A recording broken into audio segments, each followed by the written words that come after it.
Bom demais, né, gente? Falando em crianças, hoje aqui no programa Maravilha, recebemos a delegada de polícia Raquel Galinatti, uma profissional com vasta experiência na segurança pública, formada em Direito pela Universidade Presbiteriana Mackenzie, mestre em Filosofia pela Pontifícia Universidade Católica de São Paulo e também é pós-graduada em Ciências Penais e Direito de Polícia Judiciária.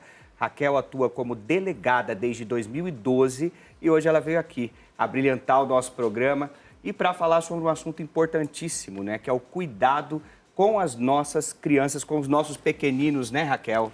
Exatamente. É sempre uma alegria estar aqui com vocês, principalmente nessa mesa, nessa roda tão especial. O que a gente percebe? Que antes os criminosos, os predadores, eles estavam na rua. Então, os pais estavam muito tranquilos com as suas crianças dentro de casa. Hoje, não. Hoje, com o avanço da internet, não só em conexões, também abriu uma ponte para os criminosos. Então, quando a gente fala na pedofilia digital, é uma realidade presente. Então, não existe mais achar que seu filho está quietinho dentro de casa, no quarto, e que ele está seguro. Ele está seguro se ele não tem um aplicativo, um celular ou não tem acesso à internet. Hoje, a forma de cooptar, de angariar, manipular as crianças também existe a isca através da internet, redes sociais, joguinhos. E então, Raquel, muitas vezes atrás de coisas aparentemente inocentes, né? Exato. Jogos infantis, enfim. Antes, os criminosos eles ficavam no parque com pet, com cachorrinho, com algo atraente para a criança. Hoje, esses criminosos estão sim, continuam com iscas atraentes para crianças, mas assim, no meio de jogos online, no meio de brincadeiras de crianças. Até mesmo se camuflam. Hoje a gente tem inteligência artificial, é uma realidade, infelizmente. E ali, o limite da crueldade não existe. Então, o que a gente vê recentemente, né, um grande influenciador, ele deu visibilidade, que foi o Felca. Vocês sabem que depois da denúncia do Felca, tiveram 32 projetos de leis apresentados no Congresso Nacional, entre Câmara dos Deputados e Senado. Porém, é uma temática que, como diretora da Associação dos Delegados de Polícia do Brasil, nós estamos em Brasília, antes mesmo da pandemia, porque depois da pandemia explodiu esses crimes virtuais, né? Sim. A gente já tem atuado e trabalhado junto com os parlamentares nesses projetos de lei. Mas foi muito positiva essa visibilidade, porque a gente vê o que é prioridade. Eles devem ser pautados, aprovados. Raquel, o que você acha desses canais do YouTube que, pós-denúncia do Felca, caíram? Que eram canais capitaneados por crianças, sob suporte de adultos, né, dos pais, possivelmente. Qual que é a sua opinião em relação à criança atuante na internet? Então, é a mesma coisa, eu faço um paralelo com artistas mirins, cantores mirins, né? Artistas mirins. Se há ali toda a legislação amparando, inclusive o ECA, Estatuto da Criança e do Adolescente, ampara quais são os limites, até mesmo de interpretação dessas crianças e autorização sempre dos pais e responsáveis. Então, tem que ter um monitoramento, tem que ter um cuidado e principalmente um responsável para que a dignidade da criança nunca seja violada. Então, os pais, eles dispõem, sim, do pátrio poder para deliberar e para decidir o que pode ou não para o seu filho, mas sempre dentro da legalidade. O que acontece é que a gente está num limbo, numa zona cinzenta, em que a ausência de legislação ou é tudo ou é nada. Por isso que nós precisamos, a senhora. Por isso que a gente precisa de lei também, né, Mara? Isso, e de pessoas que falam. Porque tem uma frase que fala assim, o que me preocupa não é o barulho dos maus, e o silêncio dos bons. Essa frase é muito poderosa. E como a senhora está disposta com essa vitalidade de defender as nossas causas, as nossas crianças, as mulheres também, nós precisamos. Você falou tudo, o Felca foi muito corajoso em falar, né? Foi. E está sob ameaças e tudo mais. Sim. A câmera da doutora Raquel é a número 4, é isso, Luiz? A Qual que é a 4. É a 4. Você está vendo a nossa rede gospel em vários pontos. A 3. A dela é a 3. A sua é a 3, doutora. A 3 é a qual? Essa daqui. Isso. Quero que a senhora fale diretamente para quem está assistindo a gente. Você que está tem a TV pela assinatura, em todas as TVs pela assinatura. Onde é que eu assisto a Rede Gospel, Mara? Você tem uma TV por assinatura que pega Netflix, os outros canais? Nós estamos em todas as TVs por assinatura. Estamos na NET, na Oi, na Sky, no 28. Nós estamos em sinais abertos. Estamos na internet também, através do canal do YouTube, que você pode conferir. Então, nós queremos segurar a sua mão. Estar levando para você as informações que você precisa. E temos hoje essa presença tão abençoada.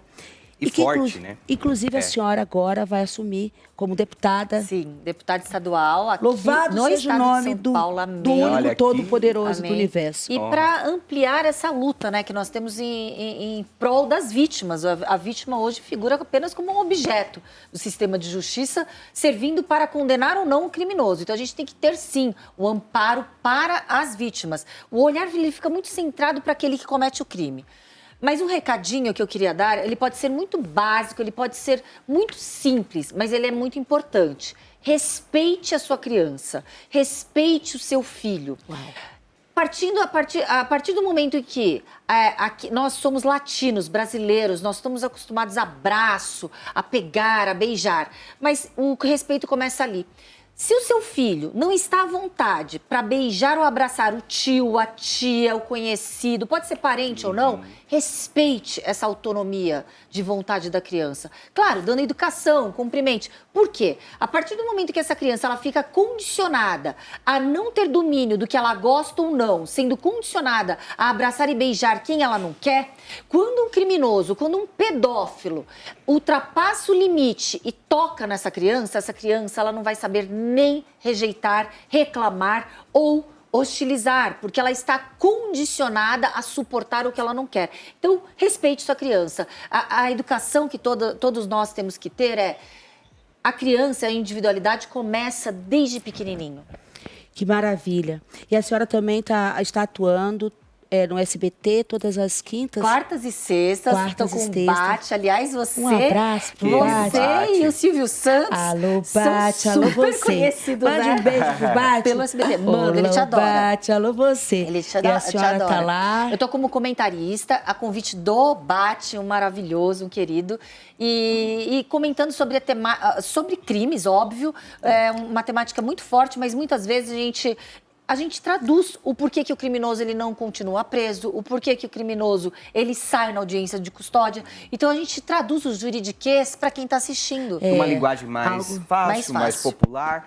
E Raquel, como é que é para você opinar sobre casos tão impactantes, tão importantes? Ela não tem medo, não. E você tá tem vendo medo, aqui, você tem algum tipo de receio? Ela é uma que eu vejo, que tem não, um né? espinho quando é pra... Olha, eu já fui ameaçada de morte algumas vezes, já fui vítima de crime de stalking, perseguição. Eu acredito que eu optei por isso, por dar voz e combater os criminosos e defender quem muitas vezes se intimida, talvez até por não ter conhecimento legal ou não ter o amparo que, né, eu tenho os instrumentos legais e também físicos para me defender de criminosos. Mas o que eu vejo é a covardia desses criminosos. Quando eles percebem a vulnerabilidade, eles querem sim praticar o crime. Então eu vejo como missão sim elucidar e dificultar a vida do ladrão. Eu dou sim as dicas do que você pode se blindar para que não esteja tão fácil ali para ser um alvo do ladrão. Como eu dificulto a vida do ladrão? Gostei disso, hein? Boa, né, Milena? Dificultar. Eu acho importantíssimo, né? Porque a mulher ela já fica um pouco mais fragilizada pelo nosso sexo feminino, né? Exatamente. Que acha que a gente não tem força, mas a mulher tem muita força. Então vai ser um prazer escutar aqui. Não, existem vários criminosos. Os criminosos, por exemplo, quando a gente fala no contexto doméstico familiar, uma violência pessoal, rompa ciclos de relacionamento a partir do primeiro desconforto. Uau. Desconforto. De repente ele não te ligou e te deixou 3 horas esperando e desmarcou o encontro. É um desconforto? Rompa. Porque ele mostra o desrespeito, o abuso, já do início. Quando a gente fala em crimes patrimoniais, por exemplo, claro que nós temos direito a ter os nossos objetos, o que a gente trabalhou para comprar e ter. Mas não vamos facilitar. O criminoso ele tem o alvo, por ele ser covarde, na facilidade. Então, alguém que está distraído, falando no celular, mexendo ali na bolsa, vai ser o alvo desse criminoso. Então, esteja alerta, em atenção, não se coloque em situações em que você possa estar ali desamparado. Eu estava hoje andando numa região, Higienópolis, Perdizes, Pacaembu. Eu percebi, olha só, sou delegada de polícia, ando armada, percebi uma bicicleta atrás de mim. Parei. O cara olhou para mim, eu olhei para o cara. Ele andou um pouquinho mais devagar e eu achei estranho, porque ele estava andando não na ciclofaixa, né? Ele estava andando na calçada. Parei, aí ele parou um pouquinho ali na frente. Eu parei, eu fiquei observando já. Eu com domínio do que ele estava fazendo. Não ele me pegando na espreita, porque é isso que os ratos urbanos, que são os criminosos, eles querem, pegar na espreita. Então eu fiquei ali observando com os 4 passos atrás, olhando já todo o periférico. Claro que ninguém é obrigado a ter esse treinamento policial, né? Mas ele olhou para trás, ele até olhou de novo para mim e foi devagar. Ou seja, ali, se ele fosse querer furtar o furto qualificado da minha bolsa ou qualquer outra coisa, ele percebeu que ali ia ter uma dificuldade. Nem mal ele sabia o que eu tinha dentro. Lá fora, existe Exato, uma nem informação. imaginava. Existe uma informação que quando a gente vai morar em determinada região, ali já tem a lista dos pedófilos. Tipo, ai, vai ser amigo do filho do vizinho, mas se o vizinho tem um histórico já com a pedofilia, a gente já vai ser informado. Mapeado. Mas o Brasil, eu sou daquela que não desisto nunca. Eu sou brasileira, eu não desisto nunca.